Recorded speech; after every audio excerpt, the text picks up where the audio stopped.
together at the mountaintop, champions of college football. What is going on, everybody? Welcome to your opening drive, brought to you by the Barn Baseball and Softball Academy, Cornerstone Home Remodeling. As always, I am Jeremy the Couch Potato. Opposite side of the screen, we got Coach Slate. What's good, sir? How was the weekend? Oh, not bad, man.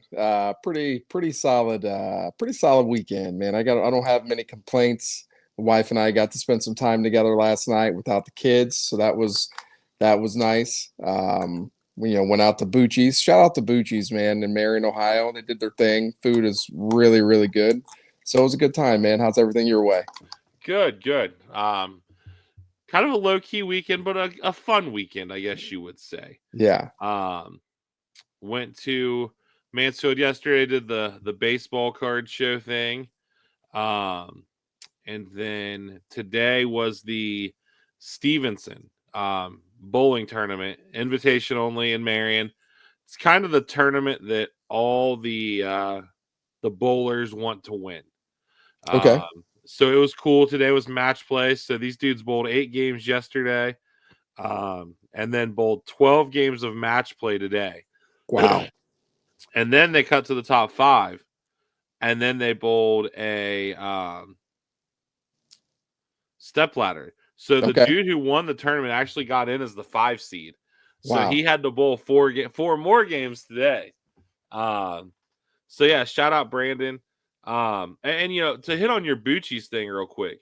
There's I don't know if it's a reel or if it was just an Instagram story, kind of really diving into that restaurant.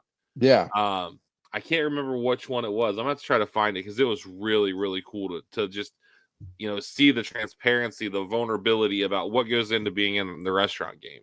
Yeah, man. It's a really good place, man. The vibes are there. Really, really good, really high. They're doing a really good job with it, man. So it was all good. Hey, bowling note. I bowled a 150 yesterday. Okay. I was very proud of myself. Best round I've shot, best round of golf of bowling I've had in a long time, man. So I was pretty pumped with myself. Heck yeah. And also, it was really nice that you and Aaron got to spend some time together, because I would be remiss if I didn't say that your biggest flex is her. Oh my God. Just got to throw that out there. If you know, we'll leave that at that. We might have put Coach Slate in the doghouse this week. Just saying. It's all right. So this is an interesting episode, guys. We actually recorded this for you Thursday night, and it sounded like poo-poo. Yeah. So we didn't post it. So you're going to get us, going on again.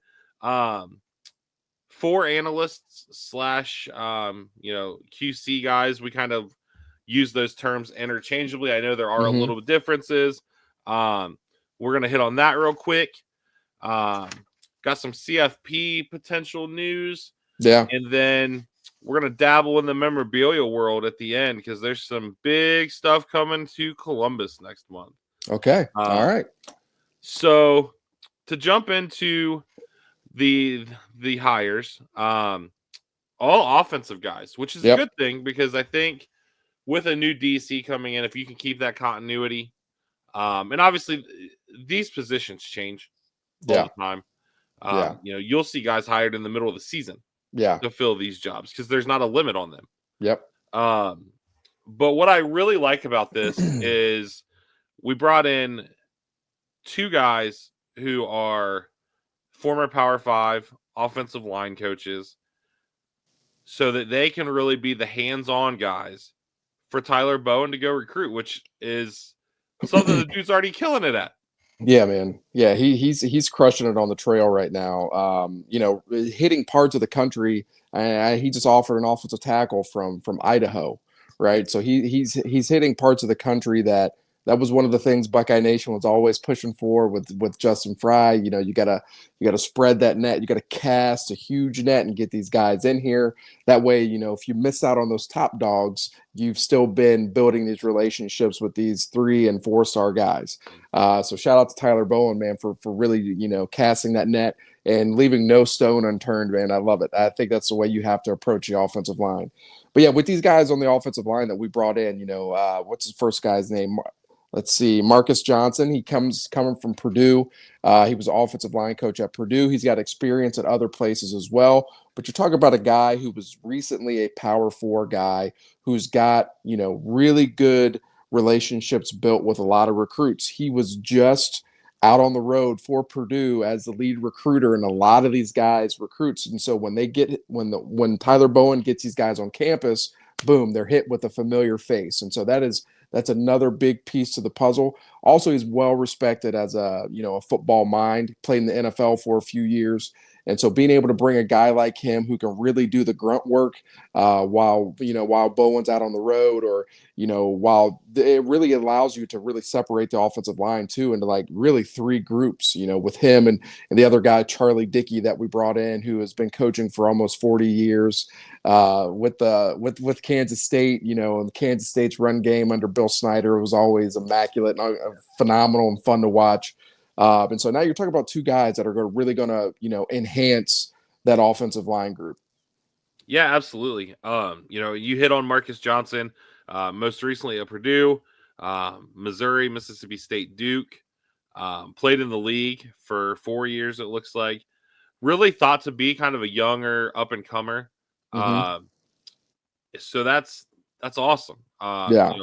Like we talked about with Alan Clark and Devin Jordan and those types of guys, getting these young guys in the staff really helps you relate with the kids. And Bowen's 35, 36. He's young. Yeah. So it's kind of a nice contrast. The defensive staff, you've got the OGs, you've got Larry, you've got OG Walt. Then you do have Coach G, and Matt Patricia kind of falls in the middle of that. But yeah. I mean, at the end of the day, I don't know how long Matt Patricia's at Ohio State. So yeah. But and then you hit on Charlie Dickey.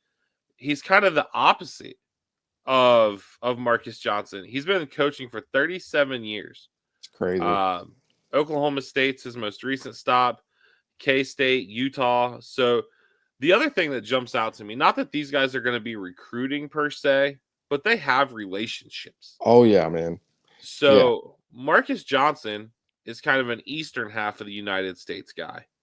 Charlie Dickey is kind of a western half of the United States guy.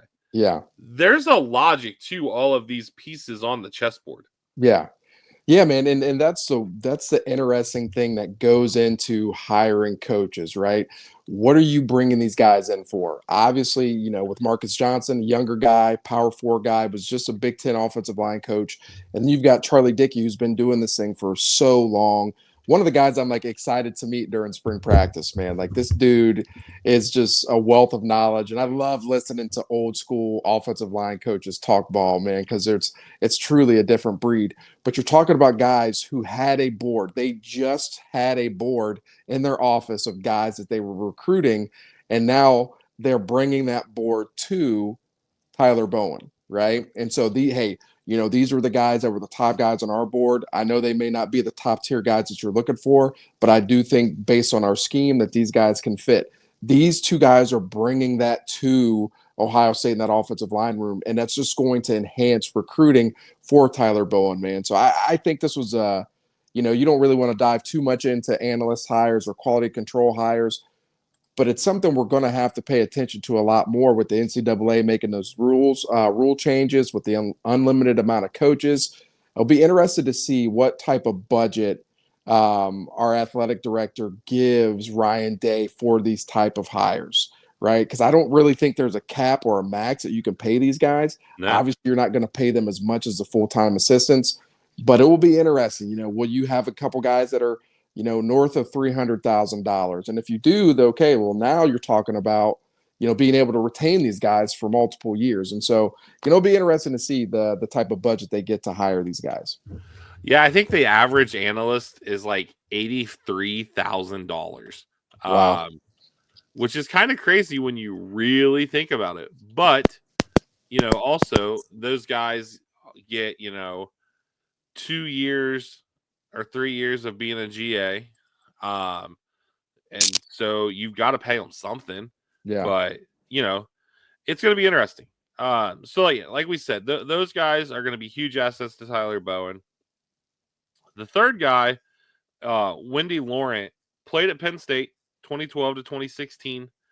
Most recently comes from Dartmouth as the associate head coach and tight ends coach. I mean, this is a dude that's been out of college 9 years and already has an associate head coach title.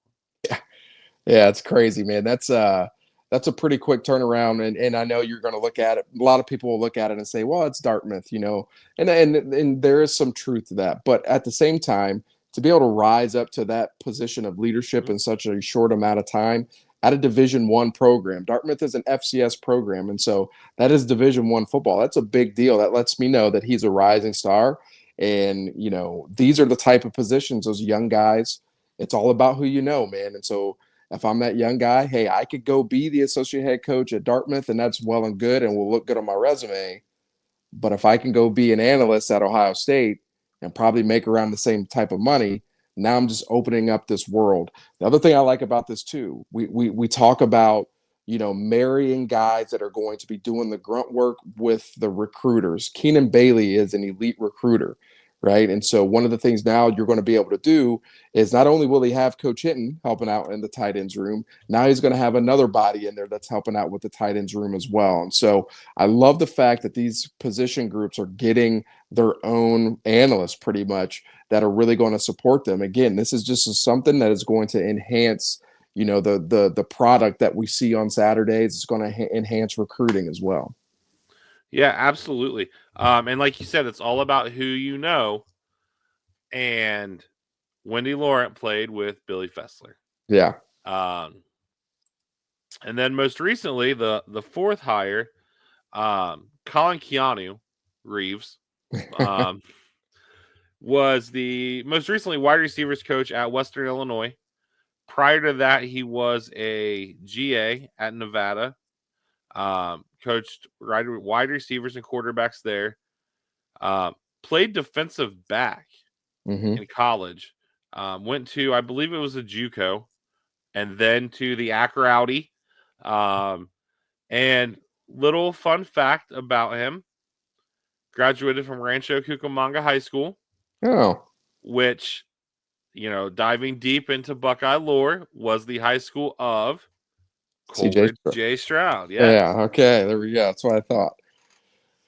Yeah. And again, bringing in another young guy. This is the guy who, was a GA at Nevada, just took another job with Western Illinois as a full-time position coach. And he was there for a month. Right. And now he's at Ohio State. That is always, one of these days I'll do like a run through of what it's like to go through, a college coaching interview and in the interview process and, the timelines and things, because it's crazy, taking one job and then boom, you see another stepping stone that could pop up and eventually happen. And it puts you in a tough spot. It was 2021, right after I resigned at Harding. I had accepted a defensive coordinator position with another school, and then the Finley situation popped up, and it was a situation that teaching wise, coaching wise was better, but I had just taken this job. I had just met with the team and all these different things, but it was like, man, I got to do what's best for the fam, and so I got to do what's best for me and my aspirations. And so it sucks, and it sucks to have those tough conversations. But at the end of the day, man, you got to do what you feel is best for your career, and that's what it looks like. Keanu Reeves is doing for us. Yeah, and he's to stereotype him, my dude looks like he's straight out of Cali. Oh yeah, yeah. So it'll be interesting to see what else happens there. Obviously, I think we know Devin Jordan is kind of Brian Hartline's, the goose to his Maverick. But hopefully Colin Keanu can come in and kind of be, another leg to the tripod, I guess you would say. Yeah. And it'll be fun to see. I'm sure there's going to be defensive guys hired as analysts. What are you doing, Nick Saban? Yeah. So switching gears, the Big Ten and SEC obviously kind of run the show in college football. I think that's a known fact. They had some meetings last week. So let's preface that with they actually met in October in Nashville to just kind of lay out, I think, some discussion topics, some talking points. Hey, are we going to be able to work together in this? And at that time, you started to hear rumors come out of, are they going to split off and do their own thing? I don't think that's the goal, but Wednesday of this past week, they met in New Orleans, and you obviously get some leaks. And I think the biggest thing that came out of this is they are pushing for a change to the CFP field along with the ranking structure. Yeah. I think they're looking at, I think they're going to want to grow it to 16. I think it makes the most sense with what they want to do. Basically, each of those conferences is pooling that they would get 4 automatic bids. Yeah. So they would get half the field automatically across the board. And then you would get 2 for the ACC, which is probably 2 too many. And then 2 for the Big 12, which might be 2 too many. I mean, it's going to be interesting. And then obviously you do have to account for Notre Dame group of 5 and the group of 5 champion. Yeah. So if you do the math that way, that's 8, that's 12, that's 14 right there. Yeah. So, yeah, I mean, you have to go to 16. Yeah. Yeah. I think you eventually end up getting to 16. I do think the one thing that they're really going to focus on for this coming year will be the seeding. I do think that's something that has to be, worked on. We've read reports and different things like that that's something that is up for discussion.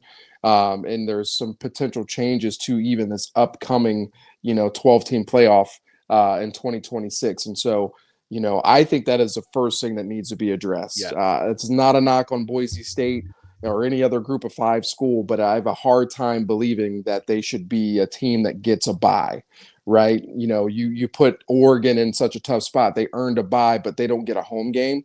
But I'm ranked higher than, these other schools that get home games. And so that's something that they're really going to have to look at when it comes to that seeding. But yeah, getting to 16, I think is ultimately the way to go. However they do that, whether it's 8 teams from the SEC and the Big Ten, like I don't know how they arrive at that point. Right. But it'll be interesting. The ACC or the SEC and the Big Ten they're the big dogs, right? And so obviously they're going to go to bat for them. They go to bat for them. It's more money for their conference. And so I understand, the positioning with those things. I'll be interested to see how they handle not just those 2 conferences, but how they handle the group of 5 schools, how they handle the the independent schools. How are they going to handle them? How are they be seeded and all those different things when that time comes? And so it'll all be interesting, man. But I do think they need to expand to 16. Yeah. So looking at this year's rankings, 1, 2, the Big Ten would have got 4 in the out of the top 8. Yeah. So then when you branch it out to 16, then you have Alabama would have gotten in over Clemson. So there's 1, 2, there's your 4 SEC teams. Alabama would have been your 4th SEC team. Mm-hmm. So then we would have Miami, Ole Miss, South Carolina, and Clemson. Okay. So you would have gotten 3 from the ACC, and then you would have gotten 6 from the SEC. Yeah. But like you hit on, and we made no bones about it when the bracket came out. Oregon got screwed. They did, man. So if you seed this year's playoff, just straight 1 through 12, giving Clemson the in for winning the ACC. Mm-hmm. Oregon would have got a bye. Georgia would have got a bye. Texas and Penn State. So you would have had Indiana playing Boise, with the winner playing Oregon. Let's assume Indiana wins. So then you would have Indiana, Oregon, which, okay, we're going to assume Oregon wins that one too. Then you would have Notre Dame, Arizona State. Yeah. With the winner playing Penn State, which let's assume Notre Dame. So now you're going to get the Notre Dame Penn State game that you got, but a round earlier. So then that would give you an Oregon Notre Dame semifinal, which I'm going to assume Oregon wins. So now Oregon, the number 1 team in the country, is in the Natty. Yeah. Go to the bottom half of the bracket. You would have Ohio State playing Alabama, which Jalen Milroe would have lost that game for Alabama single-handedly, given the way the Buckeye defense played in the playoff. Yep. Then we get the Ohio State-Texas matchup, also a round earlier. Yeah. And then Tennessee, SMU, we'll say Tennessee wins. Tennessee, Georgia, but does Carson Beck get hurt now? Yeah. You know, that's another thing. Yeah. So if Tennessee wins, you know, you get Ohio State, Tennessee again, just 2 rounds later, or you get Ohio State, Georgia. But no matter what, I think Ohio State would win the game. Yeah. So then your Oregon-Ohio State matchup that was a second round game is the Natty. And Oregon finally is playing the team that everybody thought was the team that could beat them anyway. Yep. So it definitely puts a whole new eyeball, you know, to it. Yeah, it does, man. And I just think that's the way that it has to go, right? You want to reward the teams who, you know, Oregon should have been rewarded. I understand it's Ohio State's fault that they lost to to Michigan, and it put them in that spot, right? I get that. But I feel at the end of the day, even though we beat the brakes off Oregon, and I'm always going to be happy about that, I feel like they did not get rewarded for being the number 1 team in the country, right? And so you look at the way that they do the NCAA and March Madness and different things like that, they always try to reward the higher seed, right? They always try to do that. And so I feel like Oregon in that instance should have been a team that was rewarded. I still think, you know, that second round game was the de facto national championship. Yeah. Now, I do think, you know, I think Texas played a lot better than a lot, you know, maybe would have expected. But I just feel at the end of the day, and I sound like an Oregon fan right now, but I feel like it wasn't advantageous for them to have the number 1 seed. So I think the CFP is going to have to really figure out the seeding part of it. But other than that, we saw this year, even though the ratings may have been down a little bit, the football was still pretty good. And that is the one thing that I am loving about continuing to have a 12, 14, 16 team playoff is that we get more football and we allow the kids to get more opportunities. Also be interested to see what they do with the non-conference games. You brought it up, you know, in the bad sounding episode that we recorded of this. You know, schools like Ohio State are going to want that extra home game against, you know, Youngstown State or whatever, because they want to bring in that money. So what does that look like if they want to shorten the season? And so those are things that I'm always, you know, interested in seeing, because it's about making the money. And I hate saying that about college football, but that's what it's turned into. And so the NCAA, the CFP, they're going to be faced with a lot of things that they're going to have to figure out very soon. Yeah, because I think along those lines, if this happens, I think the other piece of info that came out of these meetings, the SEC is probably going to go 9-game conference. Yeah. You know, they're not going to get rid of Cupcake Week.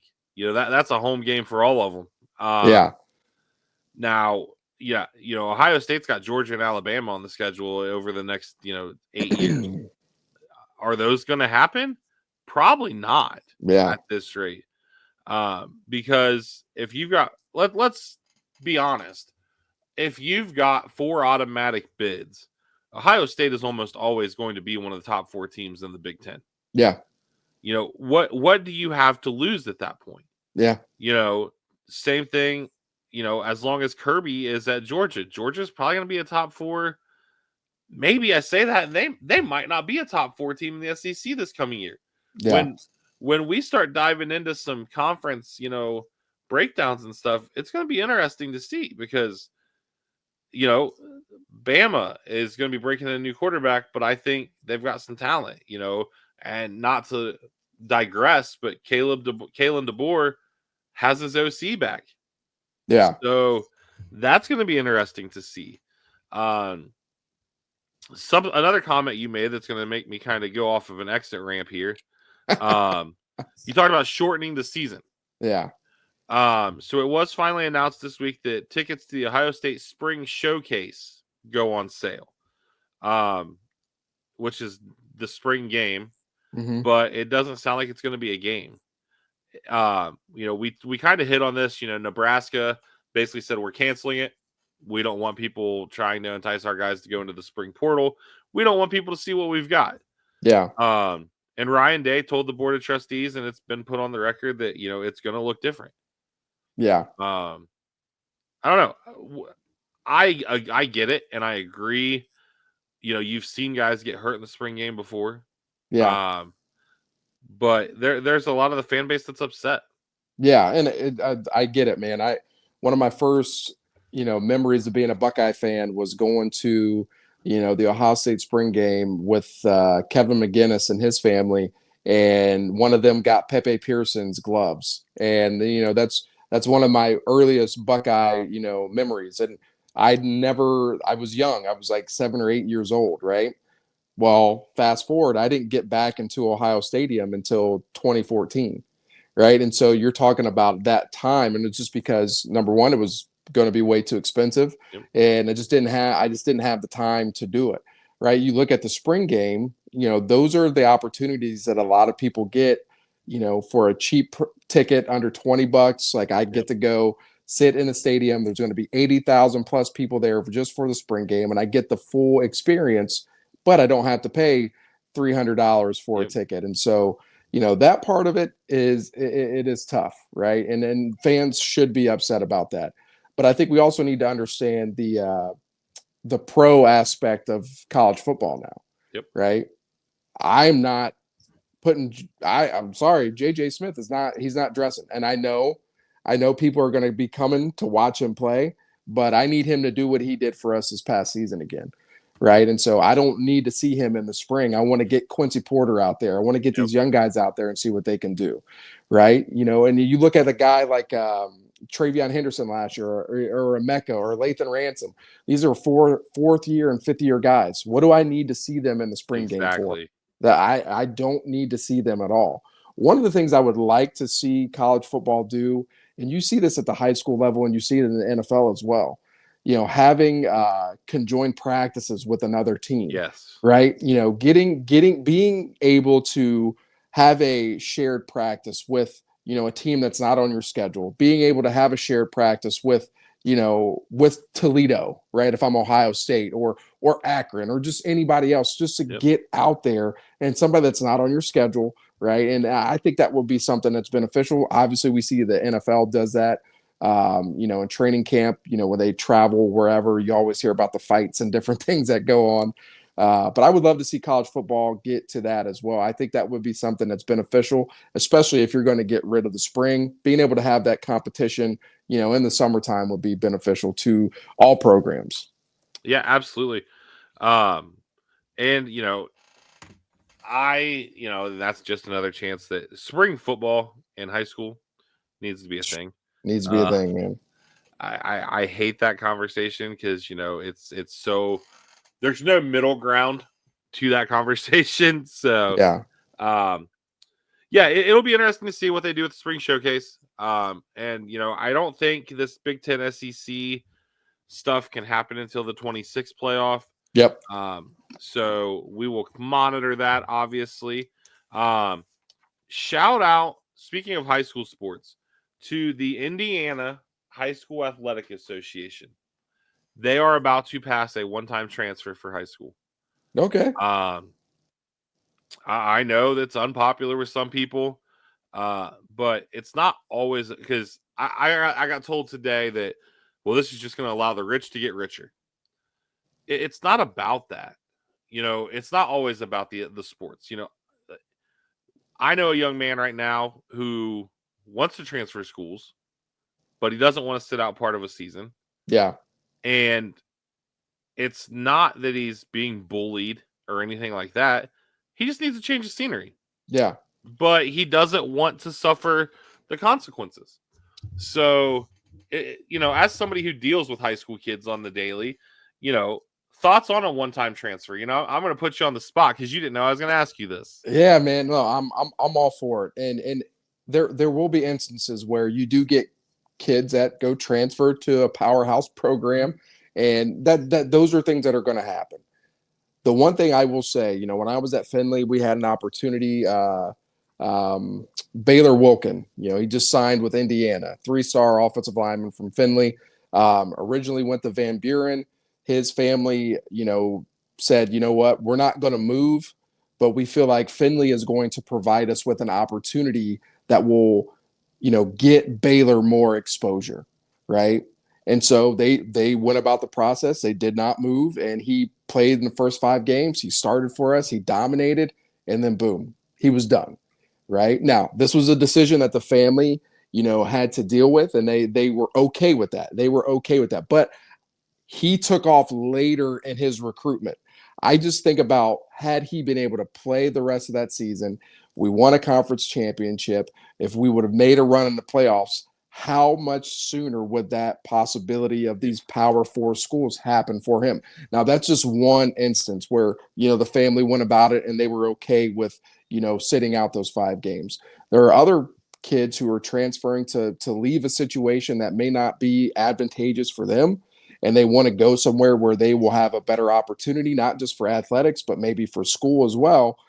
And I feel like those kids are getting punished. I feel like we've had kids who have transferred. When I was the head coach at Harding, we had kids who had transferred in and, had to sit out those 5 games. And it's just, it's a tough spot to be in. And it puts the family in a tough spot because not often, a family's not going to be willing or able to move into the district. Yeah. And so I think the one-time transfer thing makes sense. Do I think it's going to happen? No. I don't think that's going to happen. But I would definitely like to see something like that happen because like I just talked about with Baylor, it was just a phenomenal kid who was just a great addition to our program, who was just looking for a better opportunity. And he got that with Findlay. I just wonder how much sooner he could have gotten that had he been able to play those 5 games. Yeah. Let's be honest. The Ohio High School Athletic Association doesn't do anything proactively. Obviously I'll go on this rant, because I don't want you to be in a weird spot being a coach. They are they don't do anything for the schools. If we're being honest, as somebody who's had a child who, went through high school, played high school sports, they are more worried about what they can tell your kid they can't do than what they're trying to do for them. I understand, we're going into baseball season, so I'll use baseball as my example. I got a phone call about an hour ago before we came on here from somebody who coaches a travel baseball team. Actually, softball, I think this is referring to, though. They have a kid who is not going to play high school softball because there's not enough kids for a JV and a freshman team, or a JV and a varsity team. This particular player is a freshman in a program that has like 12 upperclassmen coming back. So she's not getting a roster spot. So they're like petrified because she's going to go run track for her school. And they're petrified she's going to get in trouble if she goes to practice with her travel ball team. Yeah. Like, why does it matter? It's not the same sport. Yeah. We saw it with Richard McNutt, and how tightly they regulate what football players can do. And football is the worst because they regulate those kids 12 months out the year, basically. Yeah. So that's my tangent for the night. The OHSAA sucks. And I hate it because the guy in charge is a millionaire. Yeah. But I didn't say it. That wasn't me. I didn't say it. No, that was all me. 100%. The thoughts and views expressed by Jeremy are in no way, shape, or form reflective of those of Jared Slater. Oh, man, that's good stuff. There's our disclaimer. Yeah. it puts families and these players in tough situations. I'm all for the kids being able to get as much exposure as they can get, especially the kids who want to go play at the next level. And not everybody's going to be a kid who goes and makes some NIL money and all those things, but there are kids out there. Like, these are opportunities for them to enhance their brand. And I support that, man. And that's something that, I do think families should be able to fight for. And, I don't know whether there's going to be any changes, in the state of Ohio, but hey, man, I get, the Trey McNutt situation last year. I get it. Being able to get that much exposure. I mean, that's huge. It's not just for him, it's for the people that are around him as well. And so, we'll see. But you brought up spring football. So we do have in May, we do get is it 3 or 5? I can't remember off the top of my head. I believe it's 3. We get 3 days that we can go out there and practice, that don't count towards our 10 days, right? And that has been great. I love having that time, right at the end of the school year, and you get to start to implement some of the things that you're going to be, when you start back over that second week of July. It's not brand new, and that is extremely beneficial. The one thing I do think that people always misconstrue with football is that, we want to interrupt other spring sports, and that's not the case at all. We understand, hey, if a baseball team makes a run, or the track you got kids in track that make it to the state championships and things like that, that's top priority. We do not expect them to be at football. That is not the case. But for those kids that we're counting on to be developmental guys for us, those freshmen and sophomores who may not be playing other sports that we need to get ready, like, we want that time with them. Mm-hmm. We want to be able to develop them. If their sports season is over, okay, it's awesome. Let's get our hands on them now, right? I'm the biggest advocate for multi-sport athletes. Oh, yeah. You're in high school one time. You should play every sport. One of my biggest regrets is not wrestling, right? I did football and baseball. I wish I would have wrestled, right? You should play as many sports as you can. But when we have you, we want to develop you, and as do they, right? As do the other coaches. And so I want people to understand that the vast majority of football coaches understand that. We just want to be able to get our hands on the other, the other developmental guys on our Right. team that may not be in that spring sport. And 3 days is great, but I would love for it to be 10 days, right? And so those are things that we would like to see. But hey, we'll take what we can get right now. Absolutely. So yeah, we'll see. We like to keep a pulse on all things high school. So obviously anything that the OHSAA does that's pertinent, especially to football, we'll throw out there. So that kind of brings an end to the serious stuff. The gotta discuss business. But I wanted to throw this out here real quick because we do try to throw these things out there. Massive autograph signing, March 29th at Polaris. We are currently at 16 guys. I think there's going to be a few more added from what little birdies have told me and that type of thing, but contracts aren't in yet. So we're just going to kind of go off the rip. Jaden Fielding and Joe McGuire, kind of a cool combo when you factor McGuire was the holder. But then when you get into the guys that everybody wants to really know, Ty Hamilton, Donovan Jackson, Josh Fryer, Cody Simon, Jordan Hancock, Lathan Ransom, G. Scott, Jermaine Matthews Jr. Now it gets real good. Denzel Burke, Carnell Tate, Jack Sawyer, Quinshawn Judkins, Caleb Downs, and Will Howard. Okay. That's a lot of guys. That's a lot. That's a lot of guys. It'll be interesting to see who else is added. Obviously, the public is clamoring for JJ. Yeah. I don't know that we'll see it. Okay. I just think, it's a sticky situation for a dude like that because you have to know your worth. Yeah. But you also don't want to come off as a diva. Yeah. I don't know what JJ's numbers are. We'll go over a couple of the big guys. So Will Howard's $169 for an autograph. Okay. Caleb is 100. Jack and Quinshawn are 99. Everybody else is actually Cody Simon's 70, and then everybody else is 60 and below. Okay. I can't fathom Jeremiah's numbers if Will Howard's getting $169 is basically what it boils down to. Yeah. So I get it. Jeremiah is a humble kid. He did an event at DSW today, he and Caleb. Photos only, I believe.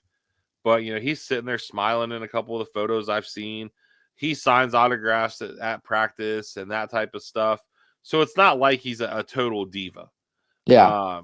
But, in a sit-down environment, it's all about contracts. These guys are contracted to, they do it one of two ways. You are contracted to either a number for your time or a minimum number of pieces at a set dollar amount per piece.